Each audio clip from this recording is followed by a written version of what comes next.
Hey guys, I'm Jackie4 and this is my first Journey to Ungoro review video. I'm going to be doing, I'm going to be reviewing each class. I'll do a video for each class and then I'll cover the neutral cards as well. Just going to be giving my initial thoughts and opinions on the new cards, how I feel about them, what kind of decks they could fit into, whether they're strong, whether they're more niche. And yeah, just generally how I feel about all the cards and what stuff we're going to try and do with them. So we're going to start with Druid, and we'll start with the quest. So we have the quest, which is obviously 1 mana. All of the quests are 1 mana. Summon 5 minions with 5 or more attack, and your reward is Barnabas.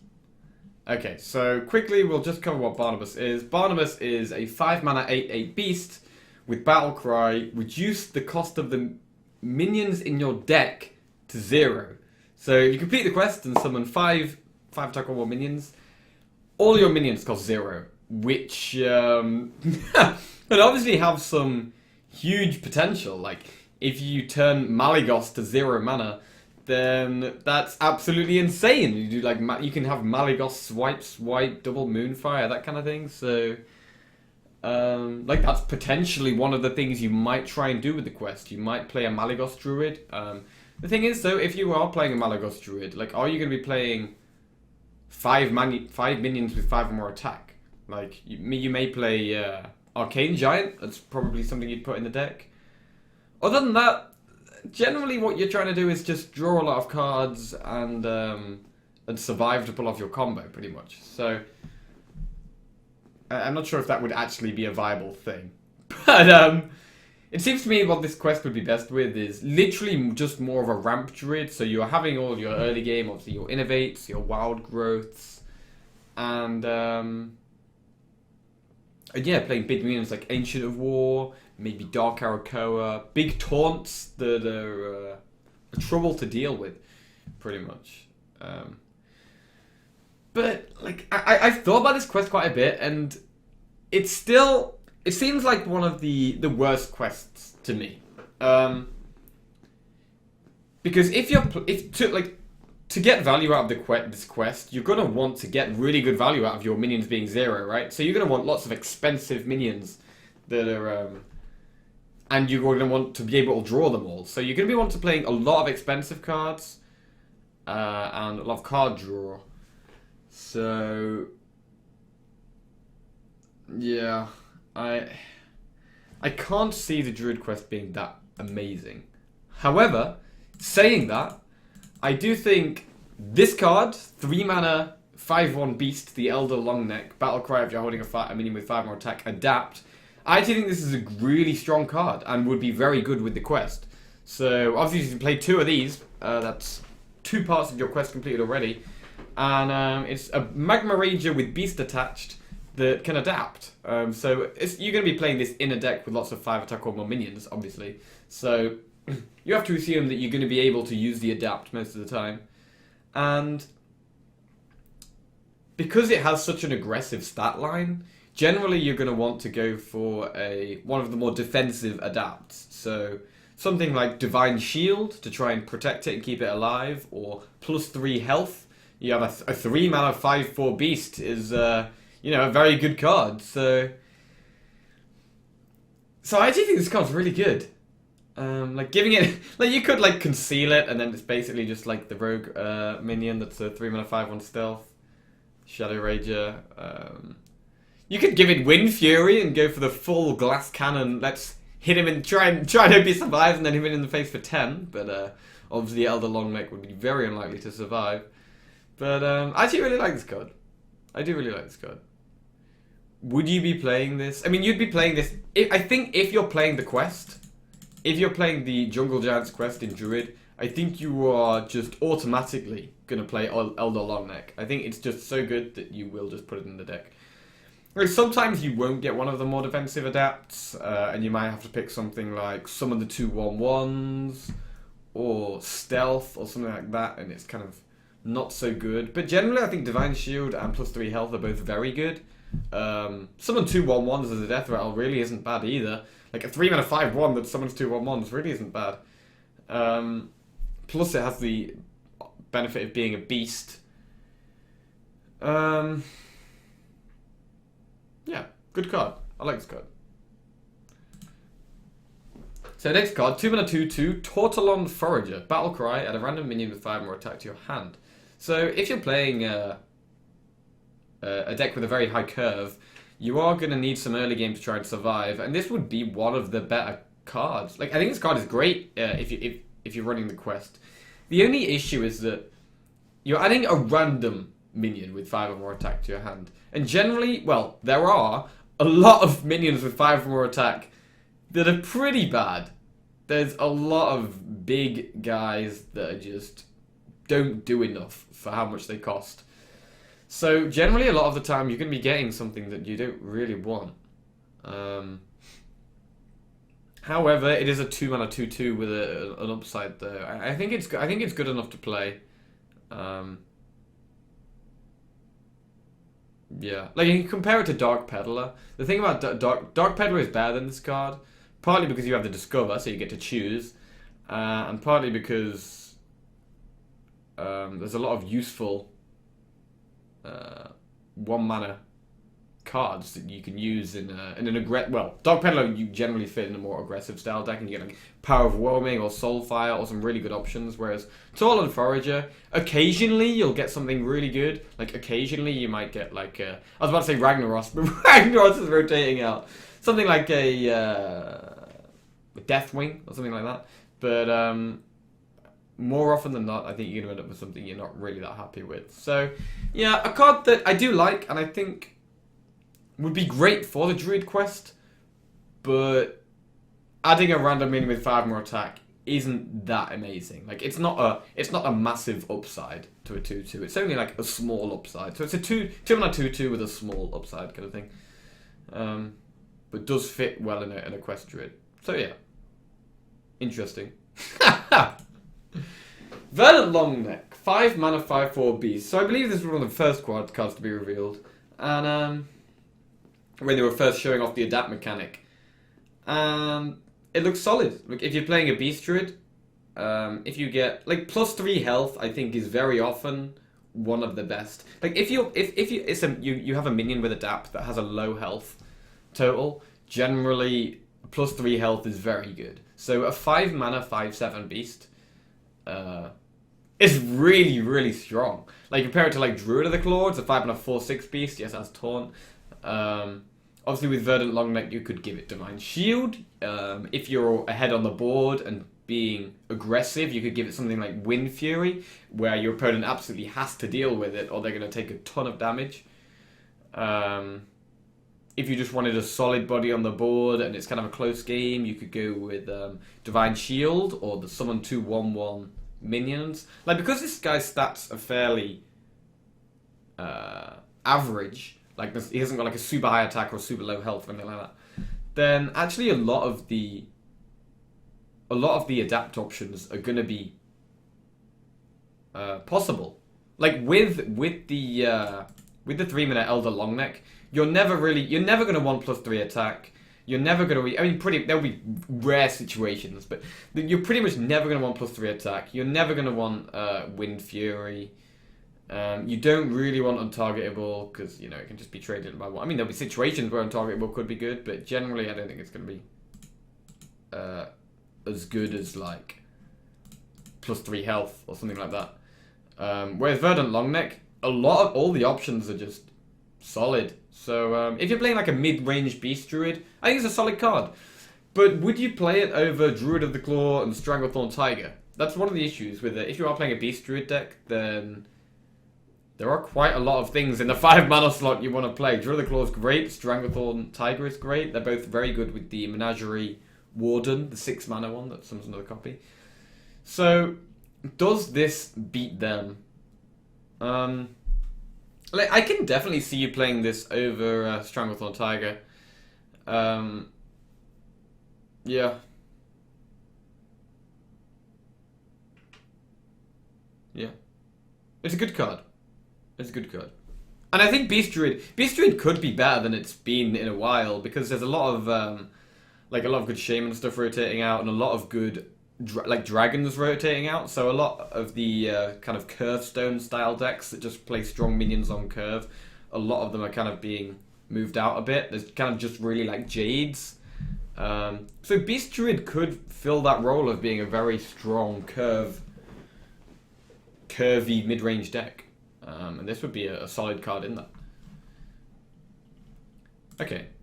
Earthen Scales. 1 mana, give a friendly minion +1/+1, then gain armor equal to its attack. So, 1 mana, give a minion +1/+1 is not great.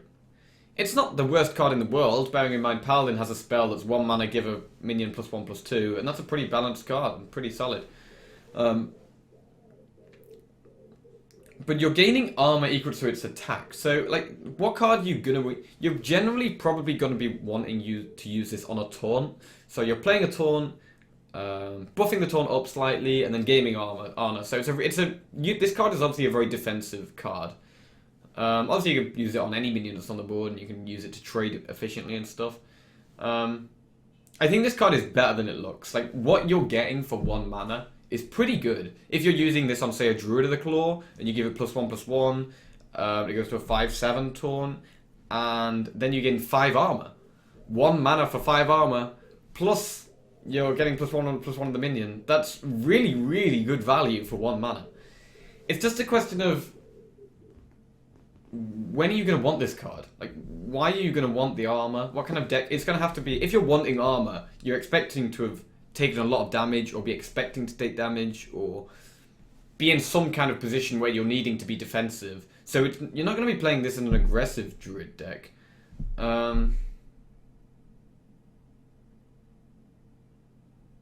it's very interesting. I mean, the fact that it's 1 mana is really cool, right? So it can be really good with things like Gadgets and Auctioneer, or Violet Teacher, maybe in some kind of spell-heavy Druid. Like, obviously Raven Idol's rotating out. So if you're playing like a token Druid with lots of cheap spells, giving like a Violet Teacher +1/+1 and gaining armor could be really useful in the like aggressive matchups. So one thing that token Druid struggles with is it's not very good against Pirate Warrior or very aggressive decks in general. And this could be a card that actually helps you build up your board in a token style deck, and is also defensive and good against the aggro decks. So actually, the more I think about this card, the more I like it. I think this card is a lot better than it looks. When I first looked at this card, I was like, it's alright. But the more I think about it, the more I think it is very, very good. Especially if you're playing a deck with, say, Violet Teacher and Auctioneer.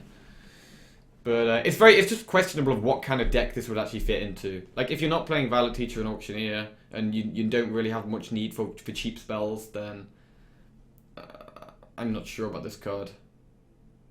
Yeah. I mean, if you're playing it in a quest Druid where you have lots of high attack minions, then you can gain a lot of armor from this, and that could be useful. But yeah. Very cool card. Okay. Evolving Spores, 4 mana, adapt to your minions. So I've been able to ask a lot of what I think about this card, and because obviously it's the same mana cost as Soul of the Forest. And Soul of the Forest is great. If you have a big board of minions, you give them all Death Rattle, summon 2/2s, and just it solidifies your board. It makes your board impossible to remove. Not impossible, but extremely difficult to remove. Things like Flame Strike, Brawl, don't clear your board. Like, you only get punished by things like Master Spell and now Devolve. This is much more kind of polarized. So giving your minions +1/+1 for 4 mana is obviously really bad, because you have Mark of the Lotus, which does that for 1 mana. Giving them stealth is probably not that good. Like, you would rather just play Soul of the Forest, I think. Your board's still going to be very vulnerable to AoE. Generally, I think the cool things you can do with this, or obviously +3 attack. Give all of your minions +3 attack is a bunch of damage. So that's similar to, well, it's a Bloodlust for 1 mana cheaper, which is great. But on the other hand, you already have Savage Roar, and I think you would choose to play Savage Roar over this because your hero power can attack, and it's 1 mana cheaper. I don't think I would play Evolving Spores over Savage Roar. However, just for the attack. But you can also give your minions Poisonous, which is very interesting. So, if you have a load of 1/1s, if you're playing a token deck, generally your minions are going to be very cheap and weak. but your opponent plays a couple of beefy taunts, and then you give all your minions poisonous, and then kill off their taunts just with your 1/1. It's like, that's absolutely crazy. So this card has like really good potential, like really crazy things you can do with it. It's less consistent. Whereas Soul of the Forest, you always know what you're getting.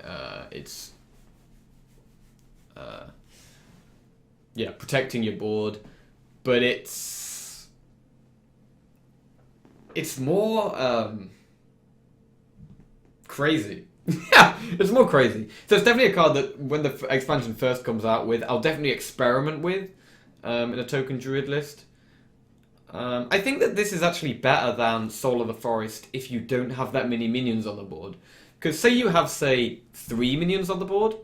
So you have, say you've used Force of Nature. I know everybody loves Force of Nature, but say you've used Force of Nature, you have 3 2/2s on the board, and then you use Soul of the Forest on turn 6 for 4 mana, and you have, say you've innovated Force of Nature on turn 3, you have your 2/2s, they've all survived, and then on turn 4, you have Evolving Spores or Force of Nature. So Force of Nature, you give all your 2/2s, Death Rattle summon a 2/2, which is very good. You know, you get 6/6 worth of stats in the future for that 4 mana, which is very good. And you're making your board immune to AoE. But if you use Evolving Spores on your 3 minions, then you can give them Death Rattle summon 2/1/1s. So you're actually, instead of summoning 3 2/2s when they die, they're summoning 6 1/1s, which I think is much better in a token Druid style deck where you're playing a lot of buffs. All you care about is the amount of minions rather than the stats of those minions. You'd rather have a bunch of 1/1s than a fewer amount of higher statted minions. So, I mean, that's just an example. You're also giving them +3 attack. Say you have 3 minions on the board, you give them +3 attack. That's, I mean, a lot more aggressive than Soul of the Forest. Like, this card has a lot more potential to be more aggressive than Soul of the Forest. I think that's the main difference between this and Soul of the Forest. Soul of the Forest is more consistent and sticky and slow, and this is a lot more versatile and aggressive, but yeah, less sticky.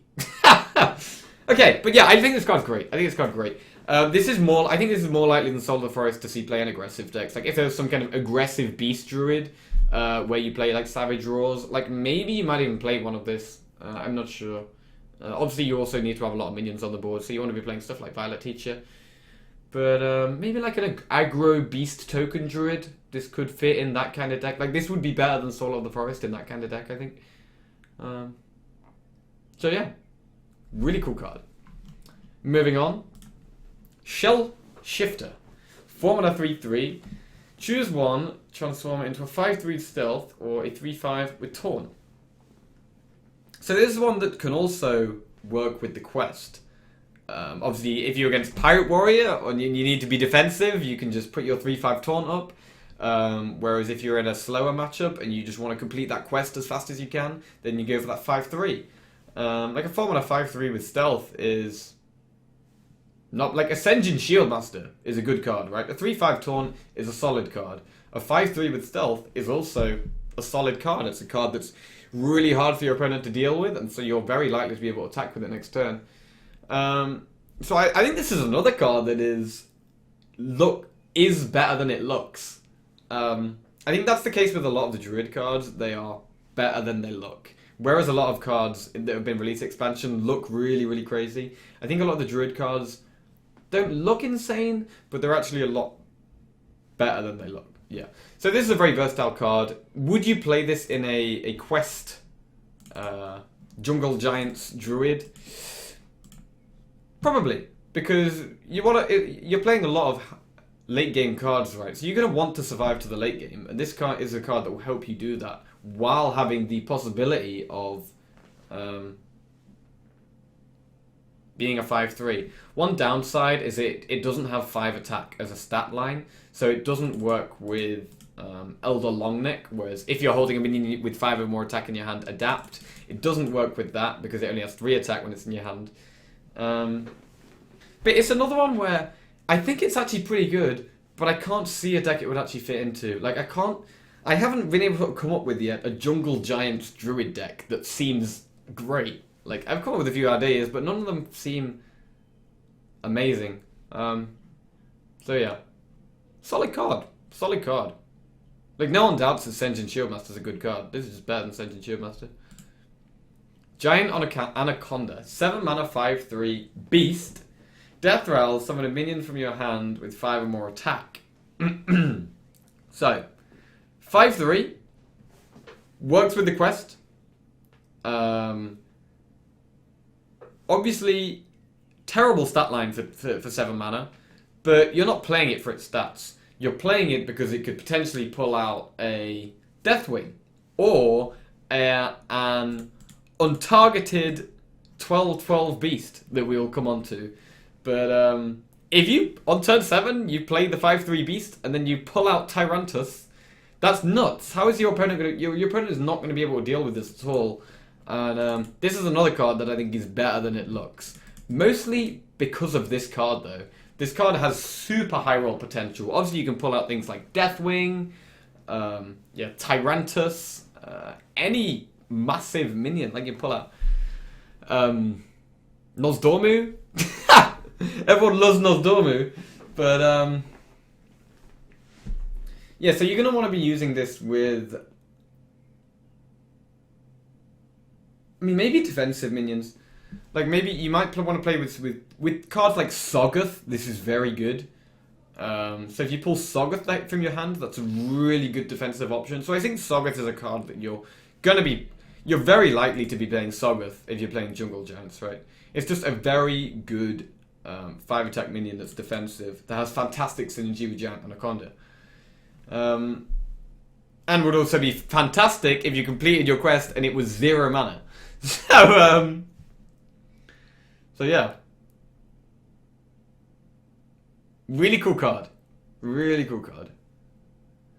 The issue with if you're playing this card is that you can't really play... Well, you can, but you don't really want to play things like Ancient of War, where if you end up pulling it from your hand, it's only going to be a 5/5 rather than a 5/10 taunt. Ancient of War, you want to play it from your hand, so you choose to uproot it, and you get your 10/5, or choose not to, and get your 5/10 taunt. Whereas when it's pulled from your hand, it is literally just a 5/5, which is not very good. So that is something you have to be a bit wary with when playing this card. Okay. Next card. Living Mana. 5 mana. Transform your mana crystals into 2/2 minions. Recover the mana when they die. I think this card's fantastic. It is extremely crazy, though. Because, say you play this on turn 5. You get your 10 worth of stats. You get 5 2/2s for playing this on turn 5. But you've used your mana crystals. So, until they die, you have no mana. Which is... It's like crazy to think about that you... Like, when you actually play this initially, it's a very strong turn, right? But it's a lot harder to synergize with... Like, it's not like you can play this and then Savage Roar next turn, because all your mana's gone. So, it's a lot... This is definitely going to be one of the most... Like, one of the craziest Druid cards that's going to be really hard to actually make it work, because it's very... What it's doing is very good. Like, what it's doing is very good. This card does have some cool synergies, though. If you use Pilfered Power, after you've used the Living Mana, you get all your mana crystals back, which is yeah, pretty cool. Also, the new 4 mana minion, Umbra, that whenever you play summon a Death Rattle minion, trigger its Death Rattle. So you play Umbra, and then you play Living Mana, and then you get all your mana back instantly with all the stuff on the board. I mean, that does cost 9 mana, so it's pretty tricky to pull off. But that's something you can do with it. This is more likely... I think this is a lot more likely to be played in a very aggressive token Druid. Maybe even something similar to Egg Druid, because it's very good with Mark of the Lotus. So you use all your living mana, and then next turn, if all of your dudes are still alive, then you only have 1 mana left. And then you Mark of the Lotus and buff them all, and it's really good. But generally, you're probably going to have stuff to trade into.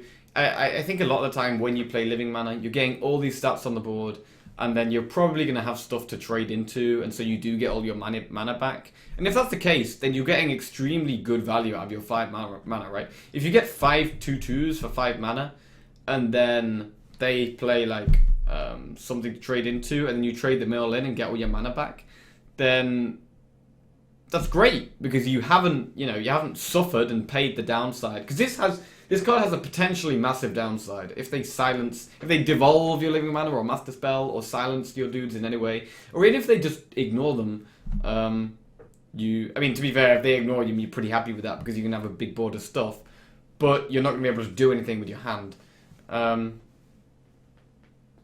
So yeah, this card is, I would say, maybe in like an Egg Druid style deck where it's very all out, where on turn 5 you're literally just, you don't care how much mana got you left, you just throw everything out on the board and emptying your hand.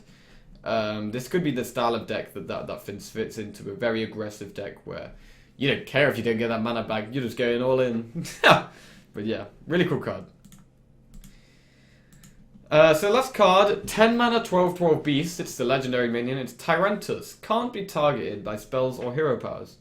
So thing about this card is that 10 mana 12/12 that can't be targeted is, what you're getting for your mana is pretty good. A 12/12 that can't be targeted is going to be so hard to deal with. Your opponent's not going to be able to touch it, outside of particular cards like Deadly Shot, etc.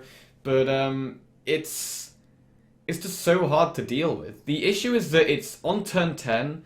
Generally, you want to be doing something. This card doesn't actually do anything. You just play it onto the board. So if your opponent already has a board, they just ignore it and just kill you. Or it doesn't actually react or do anything when you're playing it, which is an issue. It doesn't have taunt, so it's not defensive. It's only... if you're behind, it's terrible, basically. If you're ahead, it's good. But if you're ahead, you'd probably rather just have something to close out the game, like a Savage Roar or something, I don't know. The thing about this card is that it is very, very good with, well, Jungle Giants. If you play this for 0 mana, I don't see how you're going to lose the game if you get a 0 mana Tyrantus out. Also, if you pull it from your hand from Giant Anaconda, I think that's going to be one of the best things to do with this card. So on turn 7, you get your 5/3 with Death Rattle, summon a 12/12 that can't be targeted, pretty much. Like, that's absolutely nuts. So I think even though this card on its own is underwhelming, it is very good when it's 0 mana, and fantastic when it's pulled from Giant Anaconda. So if you're playing it, I think you're definitely playing Giant Anaconda as well. I'm not sure if you're actually playing a Beast deck. Like, they both have the Beast tag, and so do a lot of the other minions, like the Elder Longneck is also Beast. But yeah. I don't think you're going to be playing this card unless you're playing Giant Anaconda or Jungle Giants. But yeah, if you do get it for 0 mana, this is definitely going to be one of the best cards for closing out the game. It's just so hard for your opponent to deal with. You can just smack them up. Okay, well, thank you for watching, everybody. I hope you enjoyed my first card review. I'm going to go ahead and get working on the next one now, probably Hunter. But yeah, that's my opinion on all the cards. I think Druid is going to be... The Druid's got some quite quirky stuff. The quest and the 5-attack minions is something that's definitely I'm gonna have to try out and experiment with. I think Giant Anaconda is going to be one of the best cards to use with the quest, and I also think the Elder Longneck is very good. So if you are playing the quest, I think you're definitely playing Longneck, and you're definitely playing Giant Anaconda probably. But yeah, we'll try some cool token stuff too. But yeah. Thanks for watching, guys, and see you in the next video.